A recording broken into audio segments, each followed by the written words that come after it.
उरण ईश्वरपूरच्या जनतेचे लाख लाख आभार मानेन मी।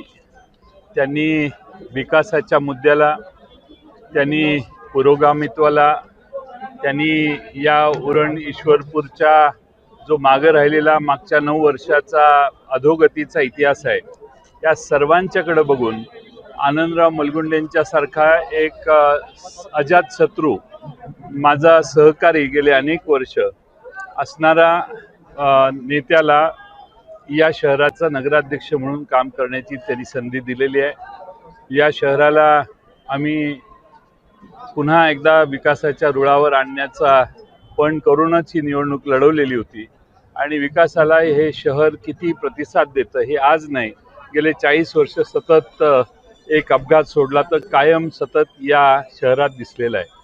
मी आनंदराव मलगुंडे आणि आमचे 22 नगरसेवक ते निवडून आलेले आहेत आणि त्याचबरोबर 8 आमचे नगरसेवक पराभूत झालेत। त्या सर्वांना बरोबर घेऊन आम्ही या शहराचा विकास चांगला करू। जे आता नव्याने आमच्या विरोधात निवडून आलेले आहेत त्यांना देखील विश्वासात घेऊन या शहराचा चौफेर विकास करण्याचं काम आम्ही नक्की करू। या शहरातल्या अनेक प्रश्नांची सोडवणूक करण्यासाठी माननीय मुख्यमंत्र्यांनी येऊन या ठिकाणी भाषण करून बरेच घोषणा केलेल्या आहेत। त्या सगळ्या घोषणा मला खात्री आहे मुख्यमंत्री पूर्ण करतीलच असा माझा विश्वास आहे।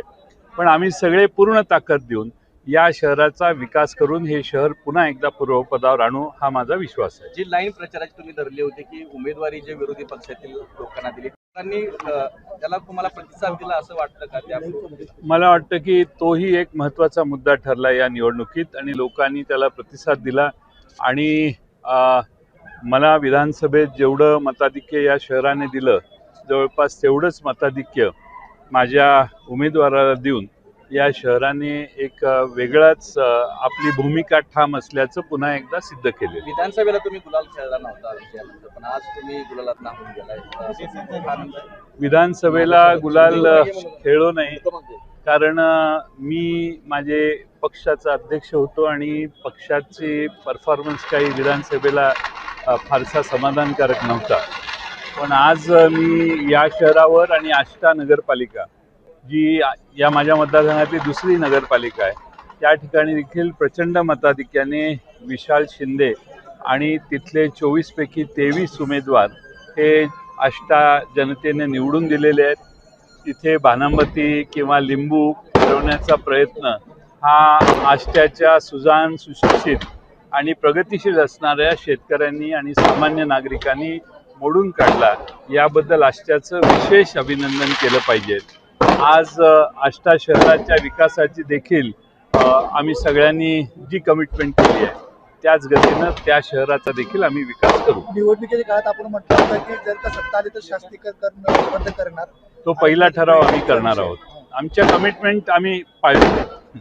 राज्यातल्या निकालाचा काही आढावा मी नाही घेतलेला। पाहिलं तर सत्ता आलेली आहे राज्यामध्ये, स्वाभाविक आहे, पण आम्ही अजून निकाल पाहिलेला नाही। पण मी असं ऐकलं की युतीच्या मधल्या तिन्ही घटकांचा बऱ्यापैकी चांगला विजय वेगळ्या ठिकाणी झालेला दिसतो। विधानसभा निवडणूक असेल, नगरपालिका वेळेला जयंत पाटील यांना टार्गेट केलं जातं। तुमच्यावर अनेक वेळा टीका केली, पण या निवडणुकीत किंवा विधानसभेच्या निवडणुकीत पुन्हावरही टीका न करता विकासाच्या मुद्द्यावर जिंकलं, कसं बघता याकडे?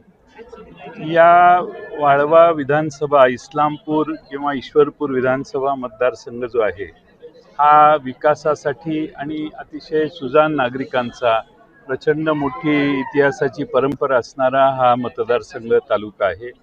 इथं चांगलं काय आणि वाईट काय हे ओळखणारी चाणाक्ष मतदार आहेत। त्यांचा आशीर्वाद आज नाही 40 वर्ष सतत मला लाभलेला आहे आणि त्यांच्या आशीर्वादानेच मी इथंपर्यंत पोचलेलो आहे। त्यामुळं या शहराला किंवा आष्टा शहराला जो सुजाण नागरिक आहे त्यांनी अतिशय उत्तम आम्हाला प्रतिसाद दिला, मी त्यांचे आभार मानतो। शेवटच्या भाषणातले अनेक वेळेला तुमची प्रसिद्धी झाली, आता विजयानंतर काय सुचतंय? आता करेक्ट का डायरेक्ट कार्यक्रम?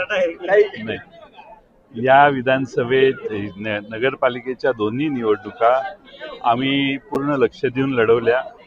लक्ष देऊन मतदारांना विश्वासात घेतल्यावर यश मिळतं हा माझा विश्वास आहे आणि म्हणून आमच्या विरोधी प्रचंड आर्थिक कुमक देण्यात आली, प्रचंड आर्थिक प्रयत्न अनेकांनी केले, पण मला वाटतं की माझ्या मतदारांनी मला पुन्हा एकदा चांगला सक्षम असा प्रतिसाद दिलेला आहे. नगरपालिका ताब्यात घेतलेला आहे आता